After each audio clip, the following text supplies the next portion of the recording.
படம் நேற்று நைட்டு தான் பார்த்தேன்.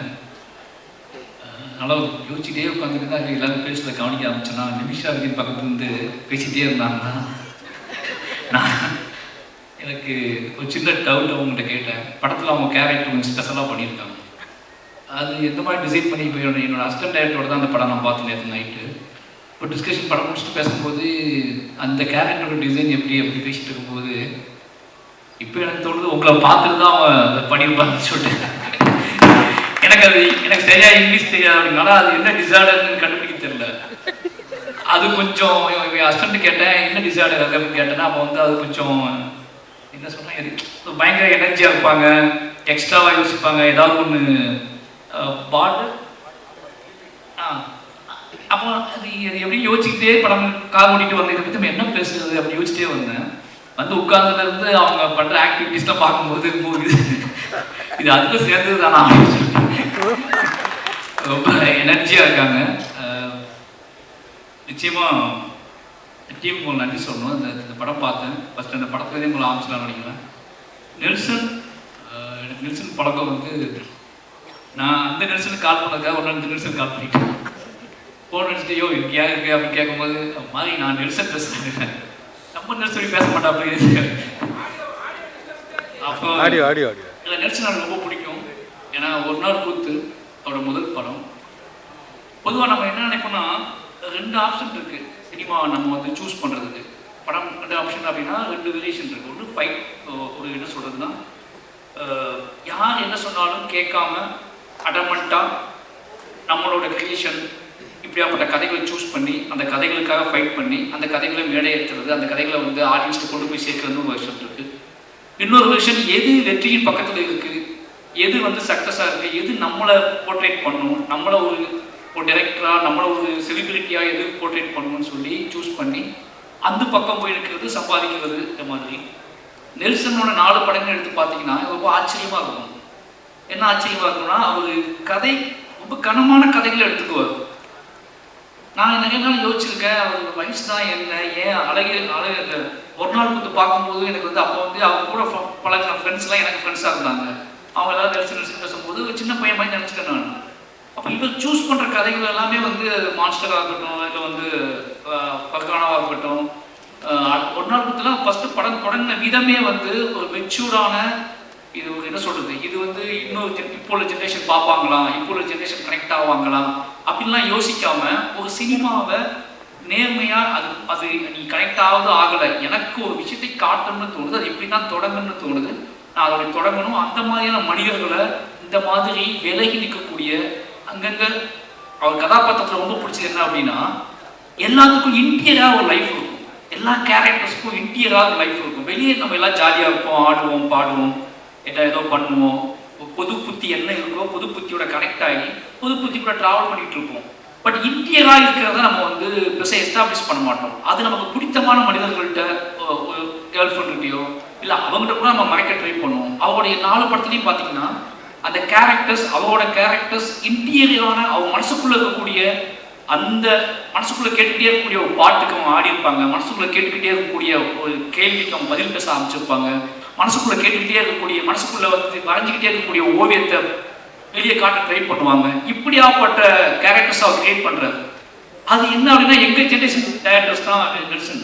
எங்கள் ஜென்ரேஷனில் அவர் தனியாக இருக்கார். நான் நினைக்கிறது அப்படி தான் நினைக்கிறாங்க. அவருக்கு வந்து ஒரு சோசியல் ரெஸ்பான்ஸ் இருக்குது, ஒரு சமூக பொறுப்பு இருக்குது. அதே நேரத்தில் அதை எல்லாத்துக்குள்ளேயும் நம்ம எல்லா தளத்திலையும் இயங்கக்கூடிய அது ஒரு ஐடியாக இருக்கட்டும், ஐடி பீப்புளாக இருக்கட்டும், அது எஃப்எம் மாதிரி ஒரு இதுவாக இருக்கட்டும், ஒரு வீட்டுக்குள்ளே அடங்கி கிடக்கிற பொண்ணாக இருக்கட்டும், அல்லது மான்ஸ்டர் மாதிரி அந்த எல்லாத்துக்கும் தனித்த அங்கங்கே விடுபட்ட தென்படக்கூடிய டக்குன்னு தென்படாத கேரக்டர்ஸ்களோட உள்ளுக்குள்ள இருக்கிற வாழ்க்கையை படம் பிடிச்சி காட்டுறதுல எங்கேயாவது மேலே கிடைக்காதா. ஏன்னா அவர்கிட்ட பெருசாக பேசினது இல்லை. அவர் படம் பார்க்கும்போது எனக்கு தோணும் இந்த படம் வந்து அப்படியே ஒரு ஆற்றுல இலையத்தி போட்டால் அது பல் ராவலாய் மெதுவாக போயிட்டு இருக்குல்ல, அந்த மாதிரி எந்த சலனமும் இல்லாமல் எந்த பெரிய ஆர்ப்பாட்டமும் இல்லாமல் நீங்கள் ஒரு நாவல் படிக்கிற மாதிரியான உணர்வுகளை தரக்கூடிய படங்களை இருக்கக்கூடியவர் தான் நெல்சன். நீங்கள் மான்ஸ்டரில் பார்த்தீங்கன்னா எப்படியான காமெடி பண்ணலாம், ஆனால் அதுலேயும் சென்சிட்டிவான காமெடிஸ் தான் பண்ணியிருப்பார். அதை வச்சுக்கிட்டு கோக்கு மக்கள்லாம் பண்ணியிருக்க மாட்டார். இது ஏதாவது ஒரு ஸ்டேஜ் கிடைக்காதான்னு நான் ஏங்கிருக்கேன் அவர்கிட்ட டிஸ்கஸ் பண்ணுறதுக்கு, அவர் பேசுறதுக்கு. ஏன்னா இந்த தளம் ரொம்ப முக்கியமானது.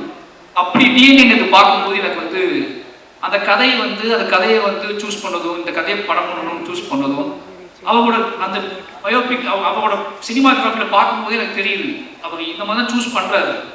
நினச்சி பார்த்தா அவருக்கு ஒரு சினிமா அறிவு இருக்குது, சினிமா வட்டம் இருக்குது. இப்போ என்ன புதுல வேகமாக ஓடும், இப்போ என்ன படம் எடுத்தால் பயங்கரமாக ஹிட் ஆகும்னு நினச்சா ஒரு கதையை அவரால் பண்ண முடியும். ஆனால் அவர் அந்த ஒரு ஆற்றின் போக்கில் உள்ளக்கூடிய கூழாங்கல்லாவே இருக்காரு. அவருக்கு வாழ்த்துக்கள். நிச்சயமாக அந்த ஒரு லிஸ்ட்டில் வந்து டிஎன்ஏ படமும் ஒரு மனசுக்கு நெருக்கமான படமாக இருந்துச்சு. அது காரணம் என்ன அப்படின்னா, ஒரு நாவல் படிக்கிற மாதிரி இருந்துச்சு. குட்டியாக நம்ம ஒரு நாவல் படிப்போம்ல. என் ஹஸ்பண்ட்டை கேட்டேன், எப்படி கேட்டால் எல்லாருமே ஒரு நாவல் படித்து முடிச்சுன்னு அவங்கள்ட்ட கேட்டோம்னா அவங்க அந்த ரியாக்ஷன் தான் கொடுப்பாங்க, எந்த பக்கத்தை பற்றி பேசுறது அப்படின்னு சொல்லி. அந்த மாதிரி எல்லாருக்குமே ஒரு அமைதியும் ஒரு மௌனம் இருந்துச்சு. ஏன்னா இது வந்து இந்த படத்தை பார்க்கும்போது என்னன்னா, நீங்கள் ஆர்ப்பாட்டம் இல்லாமல் ஒரு உண்மையாக நேருக்கு நேராக பார்க்குற ஃபீல் இருக்கும். இந்த படத்தை பார்க்கும்போது என்ன தோணும் அப்படின்னா, ஊடு கத்திலாம் பார்க்க முடியாது. ஒரு படத்தை பார்க்கும்போது நம்ம படுத்து எந்திரிச்சு போன இடத்துல பக்கத்தில் ஒன்று நடந்திருப்போம். நம்ம பில் கிட்ட கவுண்டர் நின்றுருப்போம். அந்த கவுண்டருக்கு ஒரு கதை நமக்கு தெரியாது. நம்ம ஒரு டாக்ஸியில் ட்ராவல் பண்ணியிருப்போம். அந்த டாக்ஸிக்குள்ள ஒரு பயங்கரமான கதை நமக்கு தெரியாது. நம்ம இப்படியே அங்கங்கே வாழ்க்கையை வாழ்ந்துகிட்டே இருக்கோம். நம்ம நடந்து உட்கார்ந்து தூங்கி சிரிச்ச அல்லது தவிச்ச அந்த இடத்துக்குள்ள ஒரு பயங்கரமான ஒரு கதை இருக்கும். ஹியூமன் வேல்யூவோட ஒரு கதை இருக்கும். அந்த கதையை சொல்லக்கூடிய ஒரு படமாக தான் டிஎன்ஏ வந்திருக்கு. நாம் வந்து நம்பி போகக்கூடிய ஹாஸ்பிட்டல், நாம் நம்பி பேசக்கூடிய டாக்டர்ஸ், நாம் நம்பி விரும்பக்கூடிய நம்மளோட துணைகள், நம்மளோட உறவினர்கள், நம்மளோட காவல் அதிகாரிகள், இவங்க எல்லாத்துக்குள்ளேயும் கூடக்கூடிய கதையை வந்து அதை சென்டர் பாயிண்ட் பண்ணி அதுக்குள்ள ஒரு வேல்யூஸை கிரியேட் பண்ணி இது நடந்தால் என்ன ஆகும் இருக்குல்ல. இப்படியாப்பட்ட மனிதர்கள் வாழ்ந்துட்டு இருக்காங்க, இப்படியாப்பட்ட மனிதர்கள் இருக்காங்க. இவ்வளோ நம்ம எவ்வளோ ஹியூமனுக்கு வேல்யூ கொடுக்குறோமோ அதே மாதிரி ஹியூமன் வேல்யூவே இல்லாத ஹியூமன்ஸ் கிரியேட் பண்றக்கூடிய அந்த நாசக்கார உலகம் இருக்குல்ல, அந்த நாசக்கார உலகத்துக்குள்ள நம்ம எப்படி நாம அது தெரியாம அதுக்குள்ள எப்படி பின்னி பிணைஞ்சு கிடப்போம் அப்படிங்கிற வெளிச்சத்தை வந்து, அப்படிங்கிற ஒரு பயத்தையும் அப்படிங்கிற ஒரு கவனத்தையும் சொல்லக்கூடிய படமா டிஎன்ஏ வந்திருக்கு. நிச்சயமா இந்த படம் வந்து அதர்வா சொல்லி ஆகணும். அவங்க ஞாபகம் தெரியல. பெரிய பெருமாள் கதை சொன்ன முதல் ஹீரோ அவர் தான். ஷாக்கா அப்படிதான் இருக்கும். வந்து பரதேசி பார்த்து முடிச்சுட்டு பெரிய பெருமாள் கதை எழுதி முடிச்ச உடனே இது யார்கிட்ட போகலாம் ஹீரோ அப்படின்போது, நான் முரளி சாரோட பயங்கரமான ஃபேன். இதையுமே பாட்டு பாடி அழுத, நமக்காக அழுத ஒரு ஜீவன் அப்படின்னு சொல்லி, ஏன்னா ஒன் சைடு லவ் அதிகமாக பண்ண தலைவர். ஓகேங்களா, அது ஒன் சைடு லவ் அப்படிங்கிறது வந்து நம்ம நினைக்கிறோம். ஒன் சைடு லவ்னா சொல்லி அது ஏற்றுக்கொள்ளாதப்படாத காதல் ஒன் சைடு லவ் கிடையாது. சொல்லவே எனக்கு நீ சொல்லணும் அவசியம் கிடையாது, எனக்கு உனக்கு பிடிக்கும் அப்படின்னு ஒரு நமக்கு கெத்த கொடுத்தது முரளி சார் தான். அவர் ஒரு பையன் ஹீரோ ஆகிட்டான்னு சொன்ன உடனே, நான் பானா காத்தாடி வந்த உடனே பெரிய பெருமாளுக்குள்ள வச்சு யோசிச்ச ஹீரோ அப்படிங்கிறதான். ஏன்னா முரளி சார் பையன் நம்மள மாதிரி தான் இருப்பாப்புல நம்மள மாதிரி தான் இருப்பாப்புல இந்த கதை பயங்கரமாக ஆக்டா அப்படின்னு சொல்லி மீட் பண்ணலாம் செஞ்சேன், கதை சொன்னேன். பட் ஏதோ அவரோட பிஸி ஷெடியூலில் அந்த கதை கிளிக் ஆகல. சொன்னால் நம்ப மாட்டேங்க, ரொம்ப ஃபீல் பண்ண அன்னைக்கு. முரளி சார் பையன் கதை பண்ணலையே, இப்போ யார் வச்சு தான் படத்தை பண்ணுறது, வேற ஹீரோட்ட போயிடலாமா அப்படின்னு. வேற ஹீரோ முரளி சார் பையனே ஒத்துக்கல இந்த கதையை. நம்மளை பார்த்து நம்ம இப்போவே இப்படிதான் இருக்கோம், அப்போ ரொம்ப மோசமாக இருப்போம். நம்மளை பார்த்து அதே நம்ம டயட் நம்பலை, யார் நம்ப போகிறா அப்படின்னு பயங்கர அப்செட்டாக இருந்தேன். என் ஒய்ஃபிட்டெலாம் சொல்லியிருந்தேன் நான், அதர்வா கிளிக் பண்ணுறோம், பெரிய பெருமாள் வந்து அதர்வா தான் அப்படின்னு சொல்லி. அது நடக்கலை. பட்டு எனக்கு தெரியும் ஒரு நாள் அவர்கிட்ட நான் ஞாபகம் சொல்லுவேன், இந்த பெரிய அதுக்கான சந்திப்பே நடக்கலை. ரெண்டு பேத்துக்கும் ரொம்ப நாள் கழிச்சு இன்னைக்கு தான் நம்ம சந்திக்கணும்னு நினைக்கிறேன். அன்னைக்கு அப்புறம் எங்கேயாவது கிராஸ் பண்ணியிருப்போம். பட் ஆனால் பக்கத்தில் உட்காந்து எமோஷனலான ஒரு சந்திப்பு நடந்ததுன்னா இன்னைக்கு தான் நடந்திருக்கு. கிட்டத்தட்ட 7 வருஷம் ஆச்சு. அப்பவே இருந்து அவர் மேலே ஒரு பார்வை இருந்திருக்கு. அந்த பார்வையின் அடிப்படையில் நிச்சயமாக அவர் என்ன சொல்றதுன்னா, இன்னும் உயரம் போகக்கூடிய ஒரு நடிகர் தான். இன்னும் உயரம் போகக்கூடிய, உயரமாக இருக்கிறனாலே கொஞ்சம் ஸ்லோவாக போகிறாங்க எனக்கு தெரியல. இன்னும் உயரமாக போகக்கூடிய நடிகர் தான். அவளுக்கான கெப்பாசிட்டி வந்து உடம்பு ஆற்றல், அதுக்குள்ள ஒரு வேகம் எல்லாமே இருக்குது. டிஎன்ஏ நிச்சயமாக அவருக்கு ஒரு முக்கியமான படமாக இருக்கு. நம்ம வாழ்த்துக்கள் இருக்கோம். அப்புறம் படத்தின் கதாநாயகிகள் 2 பேருமே நல்லா நடிச்சிருக்காங்க. அவங்களுக்கும் வாழ்த்துக்கள். விஷா சொல்லிட்டு அவங்களை பற்றி முதல்ல நான் உண்மையாகவே உங்களுக்கு ஒரு ஃபேன் தமிழ்நாட்டில் இருக்காங்க.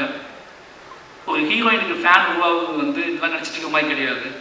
அவங்க கொடுக்குற சித்திரம் இருக்குல்ல, வீட்டுக்கு போனதுக்கப்புறமும் நமக்கு அந்த பொண்ணோட உருவம் வந்து உருவம் வந்து அகம் சொல்றது நான், ஓகேங்களா? அந்த கண்ணோ, அந்த கண்ணுக்குள்ள தென்பட்ட ஏதோ ஒரு வெளிச்சமோ நம்ம வீட்டுக்கு போனதுக்கு அப்புறம் கூட நமக்கு தென்பட்டுட்டே இருந்துச்சு. நம்ம அந்த ஹீரோயினை தான் மனசுக்குள்ள நினைக்கிறோம், ஓகேங்களா? அந்த கேரக்டர் தான் நம்ம மனசுக்குள்ள நினைக்கிறோம். நான் நீங்க நம்ப மாட்டீங்க, நானும் இதே ஹஸ்பண்ட்லாம் சொல்லியிருக்கேன். எந்த மாதிரி பொண்ணு வேணும் அப்படின்னு கேட்கும்போது நிமிஷா இருக்காங்கல்ல அவங்க மாதிரி. ஆனால் உங்கள்கிட்ட நான் வந்தது இல்லை. ஆனால் நான் ஹஸ்பண்ட் அடிக்கடி சொல்றது வந்து நிமிஷா இருக்காங்கல்ல அவங்க மாதிரி ஒரு பொண்ணு தான் பெட்டராக இருக்குடா சொல்லியிருக்கேன் நான். அப்படி சொல்லக்கூடிய இந்த மனிதர்கள், இயல்பான மனிதர்களுக்குள்ளே டக்குன்னு தென்படக்கூடிய ஒரு ரூபமா நீங்க இருக்கீங்க. ரொம்ப தூரத்தில் இல்லை, எங்களுக்குள்ளேயே புழங்கிக்கிட்டு இருக்கக்கூடிய ஒரு முகம், அதுக்கான திறன் எல்லாமே உங்கள்கிட்ட இருக்கு. வாழ்த்துக்கள். நீங்க இன்னும் நிறைய படம் பண்ணது வாழ்த்துக்கள்.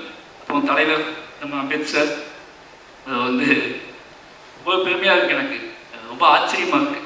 என்ன சொல்றதுன்னா 10 படம் நேற்று தான் லிஸ்ட் சொல்லிட்டு இருந்தாரு. எனக்கு ஷாக் ஆயிடுச்சு, இவ்வளோ படமா அப்படின்னு சொல்லி.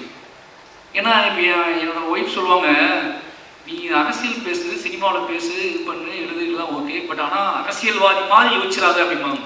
அரசியல்வாதி மாதிரி யோசிச்சு ஏதாவது மேடையில் கைப்பற்றிடாத, மேடையில் பேசிடாத. அந்த அரசியல்வாதி தன்மை வந்துடுச்சு அப்படின்னா அவங்க சினிமாவுக்குள்ள கிரியேட்டிவிட்டி நீ இழந்துடுவ அப்படின்னு சொல்லிகிட்டே இருப்பாங்க.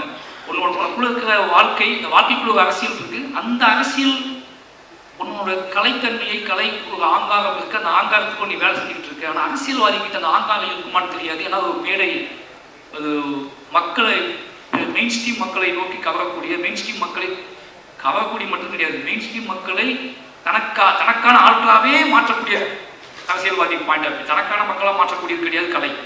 இந்த மக்களை சமூகத்துக்கான மக்களாக மாற்றக்கூடியது தான் கலை. அப்போ அரசியல்வாதியாக மாற சினிமா போயிடும் போது ஒரு அரசியல்வாதியாவது 10 படம் பண்ணியிருக்காரு.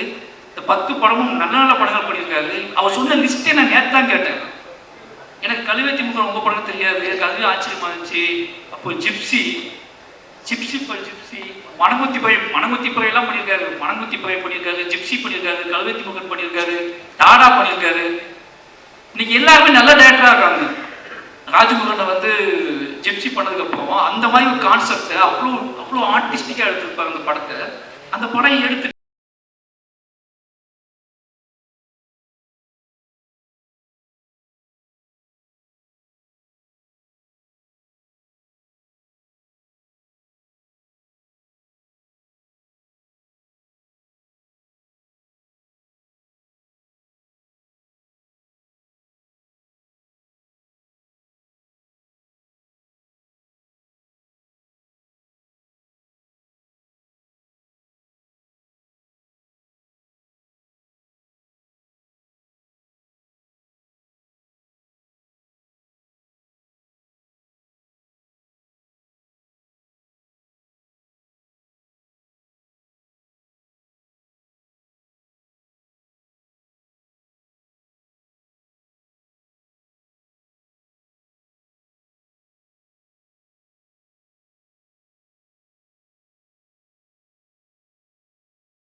ப்ரெஸ் மீடியா ஃப்ரெண்ட்ஸ் ஃபேமிலி எல்லாருக்குமே வணக்கம் சொல்லிக்கிறேன்.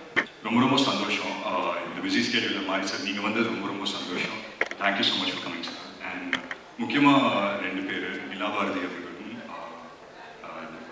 கவின்மொழி அவங்களும் வந்தது ரொம்ப ரொம்ப சந்தோஷம். யூபிஏ எக்ஸாம் பாஸ் பண்ணி ஃப்ளைங் கலர்ஸில் பாஸ் பண்ணி இன்றைக்கி டிஎன்ஏ ஆடியோ லான்ச் ரிலீஸ் பண்ணுறாங்க அப்படிங்கும்போது நீங்கள் வந்தது எங்களுக்கு பெருமை. So on behalf of whole team நானே சொல்லியிருக்கேன். முக்கியமாக டிஎன்ஏ பற்றி நிறைய விஷயம் பேசணும்னு நினச்சேன். ஆனால் இங்கே மாரி சார் வந்துட்டு வேற ஒரு மாம்பு கூப்பிட்டு போயிட்டாரு. சார் பரியரும் பெருமாள் பரதேசி முடிச்சுட்டு என்ன நடந்ததுன்னு தெரியல. நிறைய விஷயம் நடந்துட்டு இருந்தது. Too many things running on my head. But உங்களுக்கு நான் இன்னொன்று சொல்கிறேன் சார். லாஸ்ட் டெக்கேட்டில் நான் பார்த்த ஒன் ஆஃப் த பெஸ்ட் ஃபிலிம்ஸில் பரியரும் பெருமாள் எனக்கு ரொம்ப ரொம்ப பிடிச்ச படம் சார். ஸோ நான் அந்த பரியரும் பெருமாள் மிஸ் பண்ணதில் எந்த ரிக்ரெட்ஸும் இல்லை. ஏன்னா கதிர் வந்து ரொம்ப ரொம்ப சூப்பராக பண்ணியிருந்தாரு. So I have no regrets. It's one of the best films அது. என் கூட சீக்கிரம் அடுத்த ஸ்கிரிப்ட் எல்லாம் சொல்லிட்டு சார்.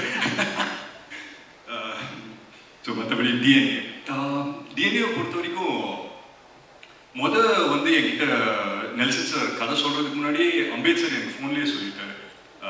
அதெல்லாம் இந்த மாதிரி ஒரு பிரமாதமான கதையாக கேட்டேன். அப்படி ஒரு லைனை மட்டும் சொன்னார். ஓகே சார் அப்படின்னு சொல்லி. பட் நான் டைட்டில் கேட்கல, என்ன டைட்டில் எதுவும் சொல்ல. நெல்சன் சார் அப்படின்னு சொன்னார். எனக்கு எக்ஸைட்டிங்காக இருந்தது. அவரோட படங்கள் பார்த்துருக்கேன். ரொம்ப ஒரு ஃபாஸ்ட் பேஸ் ஃபிலிம்ஸ் எடுக்கிற டைமில் ரொம்ப ஸ்லோவாக அவங்க எமோஷனை நிறுத்தி சொல்லக்கூடிய டேரக்டரில் நெல்சன் சார் ரொம்ப ஒரு முக்கியமான ஒரு டேரக்டர். ஸோ ரொம்ப எக்ஸைட்டடாக இருந்தேன் என்ன கதை சொல்ல போகிறாரு அப்படின்னு சொல்லி. ஸோ நான் ஒரு ஃபேமிலி ட்ராமா இல்லை வேறு மாதிரி ஒரு சேலஞ்சிங்கான ஒரு படம் சொல்லுவாருன்னு நினச்சி உட்காந்தேன். அப்போது உட்காரும் போதே இந்த படத்தோட டைட்டில் டிஎன்ஏ அப்படின்னு சொன்னார். நான் உடனே ஓகே டிஎன்ஏ இது ஜெனட்டிக்கு அப்படியே ஒரு சயின்ஸ் ஃபிக்ஷன் அங்கேருந்து டிஎன்ஏ பிடிச்சி அந்த மாதிரி எதுனா இருக்கும் அப்படின்னு சொல்லி நினச்சேன். பட் அவர் சொன்ன ஒரு விஷயம் எனக்கு ரொம்ப பிடிச்சிருந்தது. டிஎன்ஏ வந்து திவ்யா அண்ட் ஆனந்த்கான ஒரு கதை, அதுதான் டிஎன்ஏ அப்படின்னு சொல்லி சொன்னார். ஸோ திவ்யாவோட கேரக்டர் நிமிஷா ப்ளே பண்ணுறாங்க, ரொம்ப அருமையாக பண்ணியிருக்காங்க. அண்ட் ஆனந்தோட கேரக்டர் நான் ப்ளே பண்ணுறேன். ரொம்ப ஸ்பெஷலாக இருந்தது இந்த படம் டோட்டலாக பண்ணுறதுக்கே. ஏன்னா தெரியல, ஒவ்வொரு படம் நடிக்கும்போது ஒவ்வொரு எக்ஸ்பீரியன்ஸ் இருக்கும். இந்த படம் நான் போகும்போது ரொம்ப ஒரு ஓப்பன் மைண்டோட ஒரு பிளாங்கான ஒரு மைண்டோட போனேன். அண்ட் அங்கே நடந்த ஒவ்வொரு விஷயம் இம்ப்ரவைசேஷன் அப்படின்னு சொல்லுவாங்க. அது சில படத்தில் வந்துட்டு ஒவ்வொரு பீரியட் ஆஃப் டைம் நடக்கும். இந்த படத்தில் நிறைய எனக்கு தெரிஞ்சு 4 நிமிஷம் ஒரு ஷார்ட் நடிச்சிட்டு இருக்கோம். ஸோ அந்த ஷார்ட்டை பார்த்தீங்கன்னா ஒரு 15-20 செகண்ட் தான் இருக்கும். ஒரு 15 செகண்ட் கழிச்சு அந்த டைலாக்ஸ் முடிஞ்சிடும். பட் அதுக்கப்புறம் நிமிஷா பர்ஃபார்ம் பண்ண ஆரம்பிச்சாங்க, நானும் பர்ஃபார்ம் பண்ண ஆரம்பித்தேன். அப்படியே ஒரு கவுண்டர் பேண்டர் போயிட்டே இருந்தது. ஒரு 40 செகண்ட் ஆயிடுச்சு அந்த ஷார்ட்.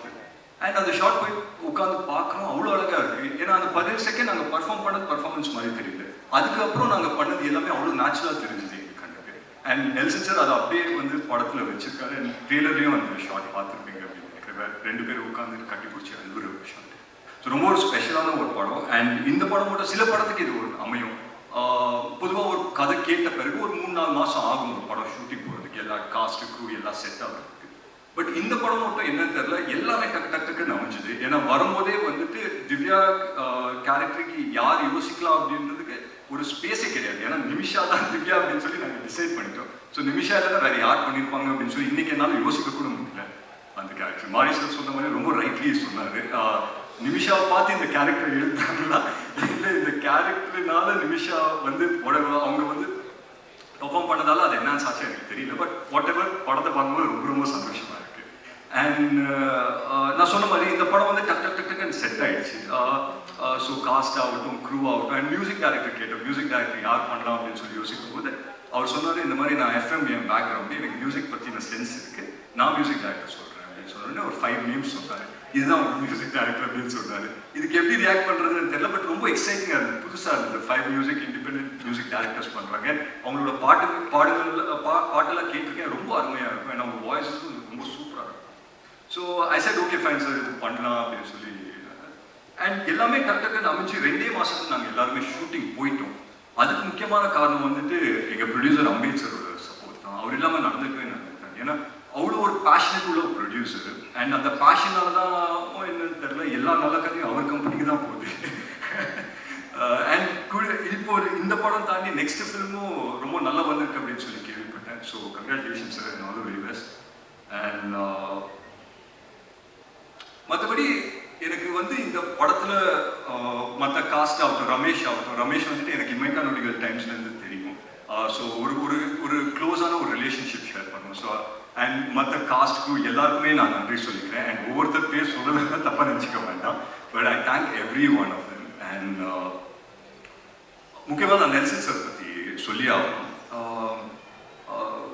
இவர் சொன்னாலே இந்த மாதிரி அவர் டென்ஷனே ஆகாத ரொம்ப காமான ஒரு டேரக்டர் அப்படின்னு சொல்லி சொன்னார் சுப்பிரமணியன் சார். நீங்கள் எந்த நெல்சன் சாரோட ஒர்க் பண்ணீங்க எனக்கு தெரியல சார். நான் ஒர்க் பண்ண நெல்சன் சார்லாம் அப்படி கண்ணு மாதிரி இருந்தார், வெட்டு ஒன்று துண்டு ரெண்டு அப்படின்னு இருந்தார். But yeah, having set that one beautiful mind ஆகுது. நான் சொல்கிறேன் பாருங்களேன், கதை எல்லாருமே எழுதலாம், பட் கேரக்டர்ஸ் எழுதுறது ரொம்ப ரொம்ப கஷ்டமானதோ இல்லை, ரொம்ப அது வந்து ரொம்ப யோசிக்கணும் ஒரு கேரக்டர். எங்கள் கேரக்டர்ஸை வந்து அவ்வளோ அழகாக எழுதியிருந்தாரு. ஸோ நாங்கள் செட்டுக்கு போகும்போதே we were so sure about what we were going to do. அங்கே வந்து எதனா பண்ணணும்னாலும் இம்ப்ரவைசேஷன் தான் போகுமே தவிர என்ன பண்ணுறோங்கிற ஒரு சின்ன கன்ஃபியூஷன் கூட எந்த ஆர்டிஸ்ட் மைண்ட்லேயும் இருக்காது.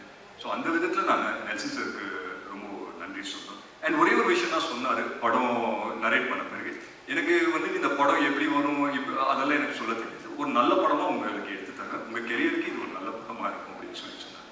ஸோ அந்த விதத்தில் I think we are very very happy.